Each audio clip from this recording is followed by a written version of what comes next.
नमस्कार दोस्तों, कैसे हैं आप लोग। उम्मीद करता हूँ कि अच्छे ही होंगे। चलिए आज चलते हैं हम लोग क्लास 10वीं का हिंदी का एक कविता लेकर आया हूँ। वो है अति सुधो स्नेह कुमारन, जो कि लिखे हैं घनानंद साहब। ठीक है, तो मैं आगे घनानंद साहब जो लिखे हैं पढ़ने से पहले मैं बताऊँ इनका कुछ इनका जीवनी ध्यान से देखें। और ये घनानंद साहब जो हैं रीति युग के रीति मुक्ति काव्यधारा। आपसे क्वेश्चन यही पूछा जाएगा, कि वो किस युग के हैं। तो किस युग के हैं? रीति युग के। रीति युग में कैसे? तो रीति मुक्त धारा काव्य धारा के सिरमौर कवि है। ठीक है, और इनका जन्म और मृत्यु के लिए मतलब कंफर्म नहीं बताता है, लेकिन बुक में जो देता है उसके अनुसार बता देता हूँ। जन्म दिया है 1689 में और मृत्यु 1739 ईस्वी में। ये जो थे मुगल बादशाह मोहम्मद शाह रंगीले के यहाँ मीर मुंशी के कार्य करते थे। कौन? घनानंद साहब। और ध्यान सुनो, उसके बाद वहां पर ये कुछ गाते भी थे, ये कवि भी थे, एक गायक भी थे, एक उपन्यासकार भी कह सकते हो, है ना, कथाकार भी थे। इनमें बहुत सारे गुण क्या थे? विद्वान थे, उपस्थित थे। बताने से पहले बाबू, कविता बताने से पहले मैं बताऊं कि इनके थोड़ा सा और इनके बारे में क्या था कि जब ये दिल्ली राज दरबार में यही रंगीले, है ना, मोहम्मद शाह रंगीले के यहाँ जब रहते थे तो मीर मुंशी का कार्य करते थे और गाते भी थे। और उसी समय इनको एक प्रेम हो गया एक लड़की से। उसी दरबार में गाते गाते, है ना, एक प्रेम हो गया। उस लड़की का नाम था सुजान। उस लड़की का नाम था सुजान। इतना ने विभोर हो गए, इतना ने उसके प्यार में पागल हो गए, है ना। इतिहास आप लोग पढ़े भी होंगे, लुइस सोलहवा के बारे में जानते ही होंगे, है ना। जो उसकी पत्नी कहती थी, जो वो सुनता था। तो वैसा ये नहीं थे, लेकिन मतलब इतना ना उसके प्यार में ये व्याकुल हो गए थे कि उसकी हर एक बात को मानने के लिए तत्पर तैयार रहते थे। कौन? घनानंद। एक बार की बात है, राजा साहब को लगा, और राजा साहब के पास और सारे गायक रहते थे, मंत्री रहते थे, जितने भी वहां दरबारी रहते थे, सब इनको घनानंद को राजा के नजर में गिराना चाहता था। ठीक है, एक दिन राजा साहब को मन हुआ कि गाना वाना कुछ सुनने का। तो सब दरबारी लोग जो भी था, गायक था, बोला ऐसा कीजिए ना राजा साहब, जो वो है ना घनानंद जो है ना बहुत अच्छा गाता है, उसी को बुलाइए। राजा साहब भेजे, जाओ घनानंद को बुला कर लाओ, गाएगा। जब बुलाने के लिए गया तो घनानंद आने से मना कर दिया, नहीं आने का मन था, गाने का नहीं मन था। वह सूचना राजा के पास पहुंचा कि देखिए राजा साहब गए बुलाने के लिए, वो आ नहीं रहा है, नहीं गाना चाह रहा है। लेकिन एक बात, उसका एक उपाय है। उसकी एक प्रेमिका है, एक प्यार कर बैठा है एक लड़की से, उन नर्तकी जो नाचती है आपके दरबार में, उससे उसके प्यार हो गया है। अदीब हो जाएगी बोलने के लिए कि चलो गा दो, तो क्या है, वो गा देगा। राजा साहब सोचा ऐसा बात है तो भेजते हैं उसको। नर्तकी जाएगी बुलाने के लिए। नर्तकी गई बुलाने के लिए, किसको? घनानंद को। चलिए गा दीजिए राजा साहब का आदेश से। राजा साहब का आदेश नहीं माना ही नहीं था। माना किसका? अपने प्रेमिका सुजान का। ठीक है, तो उसका माना और अगर जब गाने लगा, मतलब और कहा गया कि एक बार जब गाना प्रारंभ किया, इतना मतलब सज धज कर आई थी सुजान नाच करने के लिए। नर्तकी थी, गाता तो वो नाचती थी। इतना सज धज कर आई थी, वह एकदम उसको देखा तो टकटकी लगाकर उसी को देखता रह गया। और जब गाना प्रारंभ किया तो अपना जो पीठ होता है ना, पीठ राजा साहब की तरफ कर दिया। अब पूरा अपना मतलब सारा ध्यान किस पर लगा दिया? सुजान पर, उस नर्तकी पर। राजा साहब को बहुत बुरा लगा, ये जो ऐसा किया बहुत खराब लगा। पीठ उसके उनके तरफ घुमा दिया। उस समय तो राजा साहब कुछ नहीं बोले, लेकिन जैसे ही समाप्त हुआ प्रोग्राम, कार्यक्रम समाप्त होता है, राजा बोलते हैं इसको जल्दी से यहाँ से निष्कासित कर दो, अर्थात दिल्ली दरबार से बाहर कर दिया। कहा गया है मैं बताया भी है ना, वो 1739 ईस्वी में ही उनको क्या कर दिया है, निष्कासित कर देता है दिल्ली राज दरबार से। और जब दिल्ली राज दरबार से निष्कासित कर देता है और जब दिल्ली पर नादिर शाह आक्रमण करता है तो उस समय ये जो घनानंद होते हैं दिल्ली से निष्कासित कर देता है। वो चलाते कहाँ, मथुरा, है ना।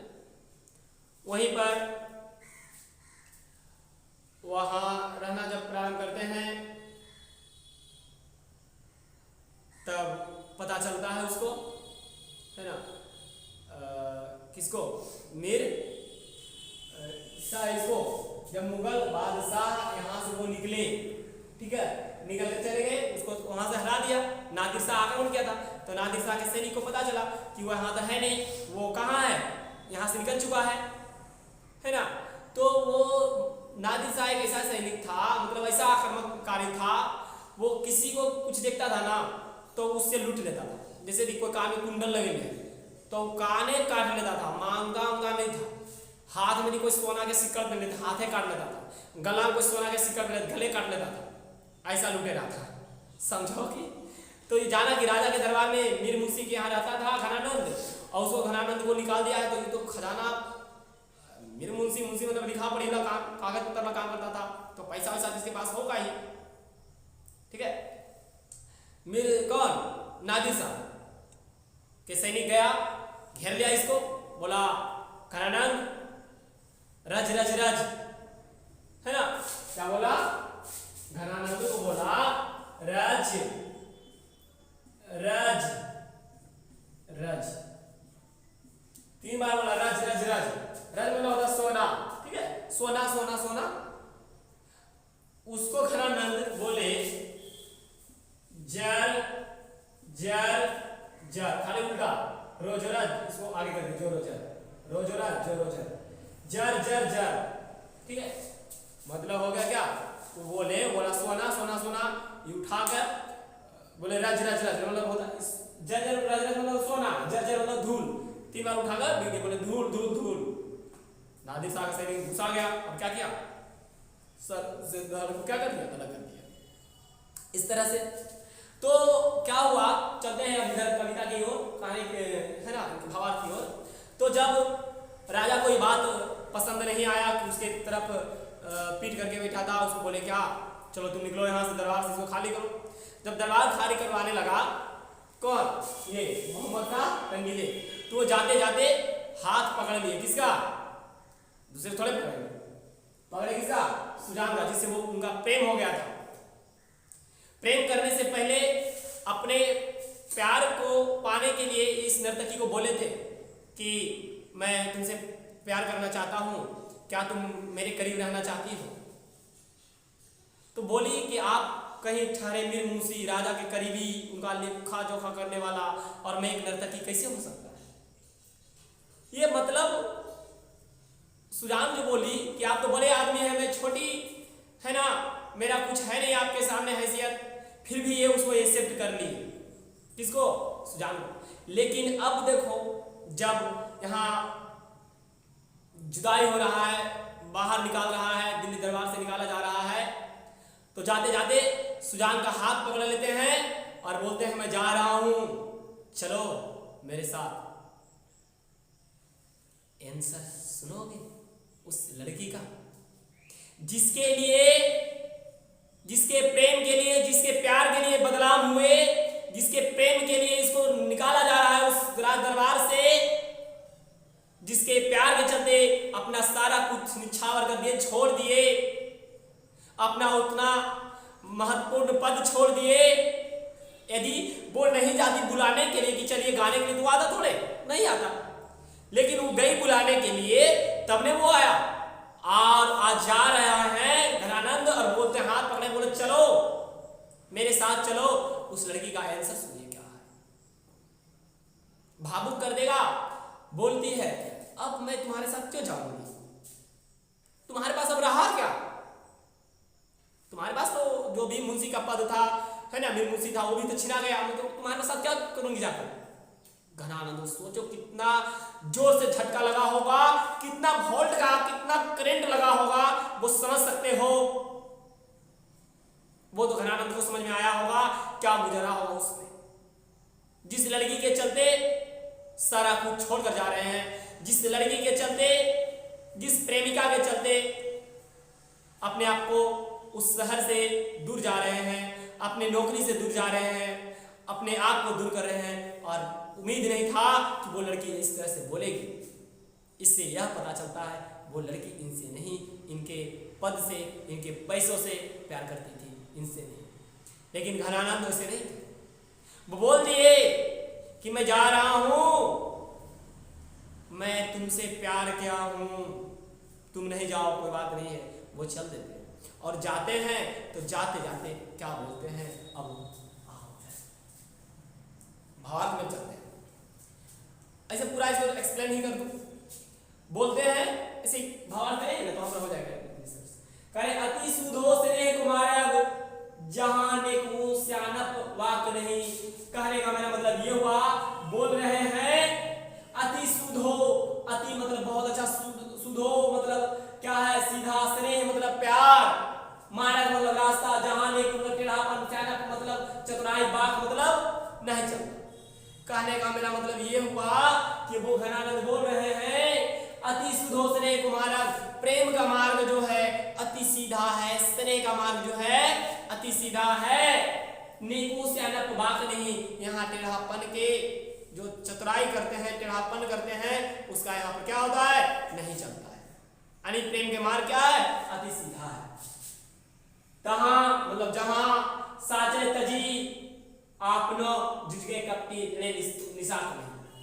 करे यहाँ पर क्या है, जहां साच चले, जहां साच चले, जहां साच चले, तजी आपनो, ठीक है, जहां साच चलने वाले के आपनो झुझके मतलब जहां सच्चे लोग चलते हैं, झुझके कपटी निशाक नहीं। और जो जिसके पास छल है, कपट है, इस मार्ग पर क्या कर सकता है, नहीं चल सकता है। झुझके कपटी जे निशाक नहीं, जो कपटी मतलब वही हुआ, कपटी लोगों को क्या है ना, इस पर चलना संभव नहीं है। घनानंद बोलते हैं, घनानंद प्यारे सुजान सुनो, जाते जाते बोलते हैं, जाकर बोल रहे हैं, जब जुदाई हो गया है, बोल रहे हैं, घनानंद बोलते हैं प्यारे, अभी भी वो कुछ उसको सुजान को कुछ बुरा नहीं बोल रहे हैं, क्या बोल रहे हैं, ध्यान से सुनो। कह रहे हैं घनानंद प्यारे सुजान सुनो, यहाँ एक तो दूसरो आंख नहीं। घनानंद बोल रहे हैं सुजान ध्यान से सुनो, तुम्हारे अलावा मेरे यहाँ कोई नहीं है, तुम्हारे अलावा मेरा कोई नहीं है। मतलब घनानंद प्यारे सुजान सुनो, यहाँ एक तो दूसरो आंख नहीं, यहाँ तुमसे केवल प्रेम किया हूं, दूसरे का यहाँ जगह नहीं है। केवल मैं तुमसे प्रेम किया हूं, दूसरो आंख नहीं, दूसरे को यहाँ जगह नहीं है, दूसरे को यहाँ पर कोई जगह नहीं है। मैं तुमसे और केवल तुमसे प्रेम किया हूं, दूसरे से मैं प्रेम नहीं किया। तुम कौन धौ पाठ पढ़े हो, बताओ ना सुजान, तुम कौन पाठ पढ़ ली हो, कौन किताब पढ़ ली हो। मन लेहू पर देहू छटाक नहीं। मन मतलब देखो मैं लिख दिया हूं 40 किलो, ठीक है, मन मतलब 40 किलो, वो मन नहीं समझ आना। मन मतलब 40 किलो, 60 किलो, 80 किलो, ये नहीं होता है, एक मन दो मन है ना, ये मन मतलब।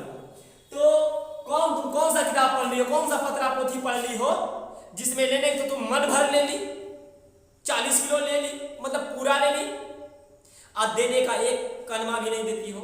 एक छठा मतलब होता है कलमा, एक कर जिसे होता है ना 1 kg का 1/16वां भाग, इसको एक कलमा बोलते हैं। तो एक कलमा देने का, लेने तो पूरा ले ली, जितना मेरा प्यार था, मेरा जहां तक संभव हुआ, जितना जब तक हमसे लाभ था, जब तुमको मुझसे फायदा लेने का था, फायदा लेती रही, जब तक जरूरत था हमसे तुम उसका प्रयोग करती रही। जरूरत पड़ गया तो क्या आज भूल गई। कह रहे हैं है ना, तुम कौन सा किताब पढ़ ली हो, कौन पाठ पढ़ ली, कौन पोथी पत्र पढ़ ली है, जिसमें लेने के तुम तो मन भर ले लेती हो, और देने का देहू पर छटाक नहीं, और एक कनवा देने के लिए नहीं तैयार हो। आज मैं तुम्हारी वजह से आज सच्चा प्रेम की वजह से मैं जा रहा हूं, तुमसे दूर जा रहा हूं, और तुम बोलती हो कि तुम जाओ, तुम्हारे पास रहा क्या, नहीं जाएंगे, कोई बात नहीं। खैर आगे, ये था प्रेम का, ये सुजान जो लड़की है इसी से उनका प्रेम हुआ है ना। मैं लिख दिया हूं, सुजान लड़की से, इन्हीं को प्रेम का पीर कहा जाता है। और जब यहां से गए, जुदाई हुए, उसका गम में लिखना प्रारंभ कर दिए, पढ़ना प्रारंभ कर दिए, दिल और दिमाग को करने लगे और लिखे उन्होंने। सुजान सागर लिख दिया, विरह लीला लिख दिया, रसकेली बल्ली लिख दिया, ये सब इनकी गाथा है। अब उसके प्यार में बेचैन रहने लगे, सारा सोचने लगे कि सोचो उसके लिए मैं क्या क्या किया था, क्या नहीं किया था, कहां से उसको मैं आगे बढ़ाने का प्रयत्न किया था। आज वो इस तरह से विश्वास नहीं था कि इस तरह से बोलेगी। और ध्यान दो, अब कहते हैं आगे, मो आसमान ही ले बरसो। अब बादल से कहते हैं कि बादल को बोलते हैं, अब सुनो, अब क्या, मेरा जो था वो तो चला गया, वो तो आई नहीं। अब बादल कहते हैं, पर काजही देह को धारी फिरो, पर काजही, पर मतलब दूसरा, काजही मतलब कार्य करने के लिए, देह मतलब शरीर को धारी, मतलब जो दूसरे के कार्य के लिए शरीर को धारण करते हो, जो दूसरे के कार्य के लिए, दूसरे के काम के लिए देह धारण करते हो, देह धारण करते हुए फिरते हो। पर जब मतलब बादल जथारथ है दर्शो, अपने वास्तविकता हमको पहचानो, ठीक है। बोल रहे हैं जो दूसरे के लिए, बादल को बोल रहे हैं कि इसका मतलब हुआ, मोह असुआही ले बरसो, मेरे आंसू को लेकर बरसो, मेरे आंसू को, गम का आंसू, दुख का आंसू, पीड़ा जो हो रहा है, जो गम है, उसको लेकर बरस जाओ ना। कहां? उसी के आंगन में। किसके? सुजान, ठीक है, सुजान के आंगन में। वही कह रहे, पर काजही देह को धारी फिरो, जो दूसरे के देह को धारण करके, दूसरे के लिए देह धारण करके जो फिरते हो, हमको भी समझो ना। पर जन्म बादल जथारथ जैसे हो दसो, जिसके लिए तुम जाने जाते हो, अर्थात तुम तो दूसरे के लिए जाने जाते हो, दूसरे के हित के लिए जाने जाते हो, हमारी पीड़ा को समझो ना। निधि नीर सुधा की समान करो, अपनी बारिश को, नीर को, निधि नीर मतलब अपनी पानी को अमृत की समान करो, अपनी पानी को अमृत के समान कर लो। सबही निधि संजाता सरसो, और विश्वास करो, है ना। यहां देखो, सबही विधि सजनता सरसो, और जिसके लिए तुम जाने जाते हो, विश्वास के लिए, जिस विश्वास के लिए विश्वास है, उस विश्वास पर खड़े उतरो। बादल को बोल रहे हैं कि ऐसा करो ना, तुम मेरे कष्ट को, मेरा पीड़ा को लेकर क्या करो, सुजान के आंगन में जाकर बरस दो। तुम तो दूसरे के लिए देह धारण करते हो ना, दूसरे को पीड़ा को, दूसरे के कष्ट को हरते हो ना, मेरा भी कर लो ना, ठीक। घनानंद जीवन दायक हो, कुछ मेरी पीर हिर परसो। घनानंद मतलब बादल को बोल रहे हैं, बादल तुम तो क्या हो, जीवनदायक हो। जीवनदायक होता है से, बादल को जीवनदायक नहीं बोला सकते। किसान के लिए वो क्या करता है, समय पर बारिश बरसाता है तो किसान लोग रोपा रोपते हैं, मतलब खेती कर लेते हैं, ठीक है, तो जीवनदायक तो ही है। तो घनानंद जीवनदायक हो, कुछ तुम तो घनानंद जो बादल बोले, तुम तो जीवनदायक हो, कुछ मेरियो पीर हरियो परसो, कुछ मेरा भी कष्ट को, कुछ मेरा भी पीड़ा को हर लो ना, कुछ मेरा भी जो गम है उसको हर लो ना। और क्या, कबहू विपासी सुजान के, कबहू यदि फुर्सत मिले ना, कबहू यदि छुट्टी हो ना, तो क्या करो, आंगन में मोह असवान ही ले बरसो, और उसके आंगन में मेरे गम को, मेरे पीड़ा को, मेरे आंसू को लेकर बरस जाओ। बादल को मिला जुलाकर इसमें पहले पंक्ति में उन्होंने किसके बारे में, अपने प्रेमिका सुजान को बोले हैं, और दूसरे में किसको बोले हैं, बादल को।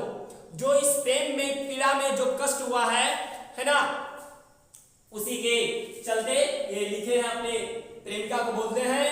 देखो, एक तय दूसरो, एक तय मतलब एक ही हो, तुम जो हो एक तय, केवल तुम ही हो मेरे दिल में, दूसरो आग नहीं, दूसरे का यहाँ जगह नहीं है, ठीक है। तो वो अपने प्रेमिका को बोले हैं, और दूसरे में कहते हैं, क्या कहते हैं कि मतलब ये बात बोले हैं, कुछ मेरी बात को बोलते हैं, मेरे दुख को, मेरे कष्ट को, मेरे पीड़ा को क्या करो, सुनो, जिसके लिए तुम जाने जाते हो उसको, है ना, अपना काम कर दो, मेरा पीड़ा को जाकर सुजान के आंगन में क्या कर दो, बरस दो। तो ये बाबू था आज हमारी 10वीं क्लास का एक कविता, है ना, अति सुंदर से एक हमारे, और दूसरा छंद था, पहला छंद ये था, दूसरा छंद था मोह असुआ नहीं लेबर्स। ठीक है, आपसे पूछा ये जाएगा ऑब्जेक्टिव क्वेश्चन में, बताइए घनानंद किस युग के कवि हैं? आप बोलिएगा रीति युग के, या फिर पूछे रीति युग के किस में, तो रीति युग की मुक्तिधारा के कवि हैं। जन पूछ देगा, या प्रेम की पीर किस कवि को कहा जाता है, प्रेम के पीर के नाम से किस कवि को जाना जाता है, तो घनानंद को। ठीक है, सुजान सागर का लेख किसने लिखा, ये लिख देना है। ठीक है, बाकी इधर से आ जाएगा 100% व्याख्या करें, 100% व्याख्या करें, तो मैं व्याख्या करने के लिए बता देता हूं कुछ नहीं, आप जो दिया रहेगा उसको देखिएगा, लिखिएगा। प्रस्तुत पंक्ति हमारे पाठ्य पुस्तक गोधूली, प्रस्तुत पंक्ति हमारे पाठ्य पुस्तक गोधूली भाग 1 के काव्यखंड से लिया गया है। लिखना क्या है, प्रस्तुत पंक्ति हमारे पाठ्य पुस्तक गोधूली भाग के काव्यखंड से लिया गया है, जिसमें जिसके कवि कौन है, घनानंद साहब हैं। इस पंक्ति के माध्यम से कहते हैं, अब कौन सा पंक्ति के माध्यम से कहते हैं, अभी ये पंक्ति जल रहेगा तो इसके बारे में वर्णन कर देना है, ये पंक्ति जल रहेगा तो इसके पंक्ति बारे में वर्णन। ठीक है, मुझे उम्मीद है कि आपको समझ में आ गया होगा। तो ये आज हमारा 10वीं का हिंदी था। इससे पहले पिछले क्लास में मैं बायोलॉजी का पूरा एक चैप्टर समाप्त कर दिया हूँ, इतिहास का भी बहुत सारे लेक्चर दे दिया हूँ। आगे फिर अगले सब्जेक्ट को, है ना, आप कमेंट कर दीजिएगा, हिंदी लीजिएगा तो हिंदी, या बायोलॉजी पढ़िएगा तो बायोलॉजी, या फिर जो भी सब्जेक्ट आप पढ़ना चाहते हैं उसको। ऐसे उम्मीद है इतिहास या फिर हिंदी का ही या फिर बायोलॉजी का दूसरा चैप्टर शुरू कर देंगे नेक्स्ट डे। तब तक के लिए हम मिलते हैं नेक्स्ट डे, तब तक के लिए धन्यवाद।